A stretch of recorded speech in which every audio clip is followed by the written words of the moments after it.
할렐루야. 네, 사랑하는 성도님들. 네, 오늘도 우리 주님의 말씀 안에서 우리 힘을 얻고 주의 말씀을 따라 살아가는 귀하고 복된 하루가 되었으면 좋겠습니다. 오늘 우리 하나님께서 우리가 허락하신 하나님의 말씀은요, 열왕기하 16장 10절에서 20절의 말씀입니다. 우리 계속해서 남유다의 왕 아하스 왕에 대한 이야기가 다루어지고 있습니다. 하나님께서 그를 낮추시고자 무엇을 허락하십니까? 전쟁이라는 고통을 허락하시죠.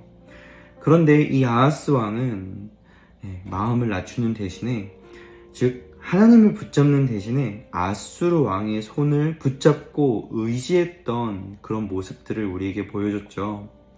그런 그가 오늘은요, 아수르 왕을 만나러 다메섹에 가는 모습 우리가 보게 됩니다.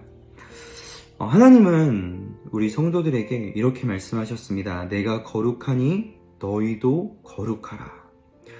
물론 우리는 우리 하나님처럼 완전한 거룩한 존재가 될 수 없습니다.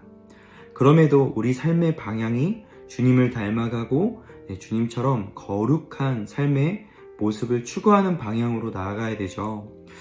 거룩이 무엇일까요? 거룩은요, 물론 깨끗하다라는 뜻을 갖고 있지만 성경에서 쓰이는 거룩의 가장 중요한 뜻은요, 바로 구별됨이라는 뜻입니다.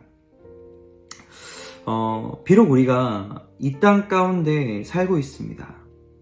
그럼에도 우리는 세상과 동화되는 존재, 혹은 세상을 본받는 존재가 아니라 세상과는 다르고 세상과는 구별된 그런 존재로 살아가기를 주님께서 우리에게 말씀하시고 원하신다라는 거죠. 그게 바로 믿음의 사람이고 거룩한 사람입니다. 이 사람은 뭔가 좀 다르다.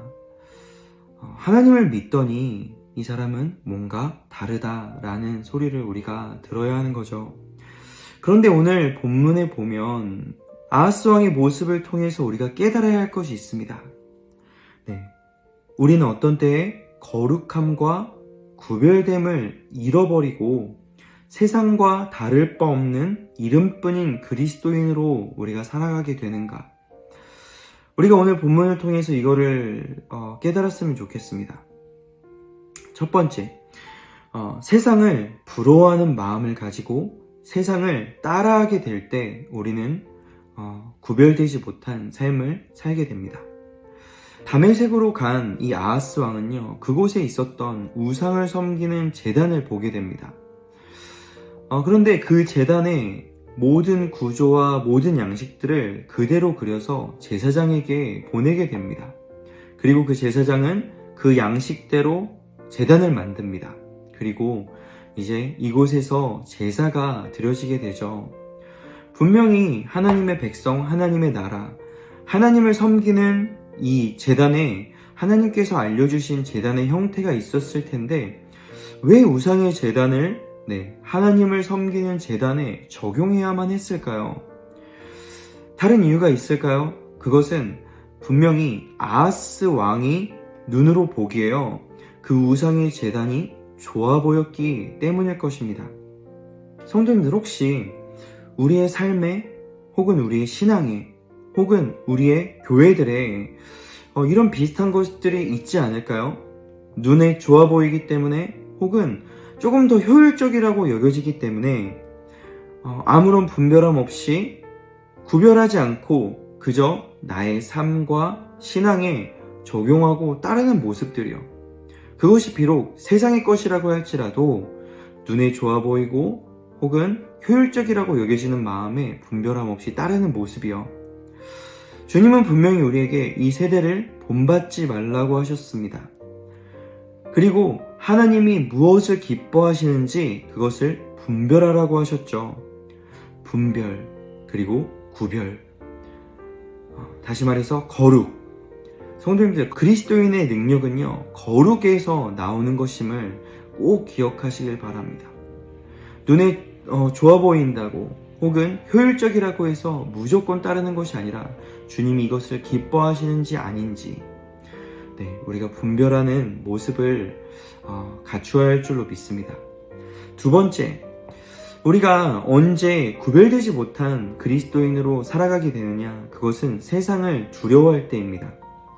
오늘 본문에서 아하스 왕은 성전의 구조를 바꿔버리는, 성전을 회파시키는 모습을 갖게 됩니다.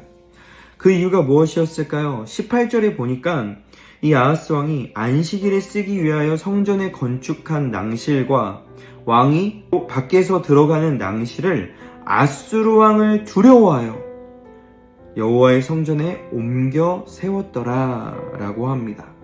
아수르 왕을 두려워하여.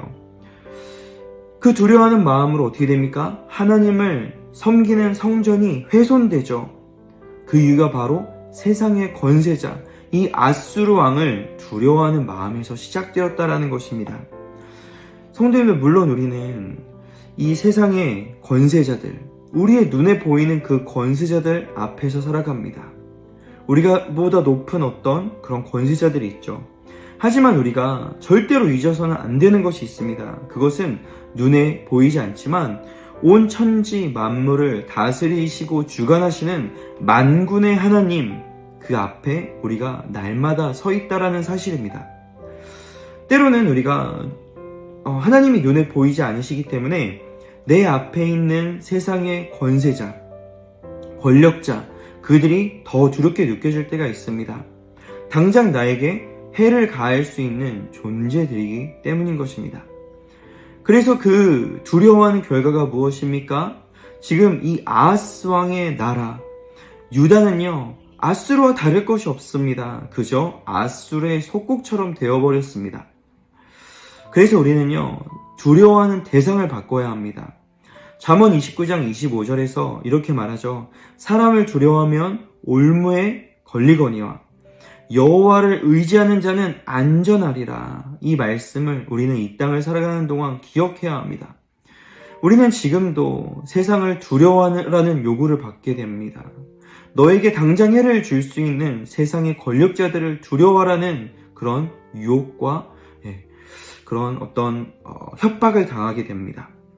하지만 우리는 세상이 아닌 오직 하나님을 두려워하는 마음을 가지고 살아야 합니다. 그래야 우리는 하나님의 말씀을 따를 수 있고 하나님께 순종하게 될 수 있는 것입니다. 사랑하는 성도님들, 오늘도 우리 안에 이렇게 세상을 부러워하는 모습이 있지 않은지, 혹은 세상을 두려워하는 마음 가운데 세상을 따라가고 전혀 세상과 구별되지 않는 모습으로 살아가고 있지 않은지 우리의 모습을 한번 말씀의 이 빛에 비추어 볼 수 있는 시간이 되기를 간절히 소망합니다. 우리 성도님들 기억하세요. 우리는 세상이 결코 감당하지 못할 믿음의 사람들입니다. 구별된 존재들입니다. 성도, 그 뜻은요, 바로 거룩한 무리들이죠. 구별된 존재, 세상과 전혀 다른 존재, 그게 바로 저희고 우리 성도님들입니다. 그 믿음 가지고 살아가시는 오늘 하루가 되시기를 믿음으로 축원합니다.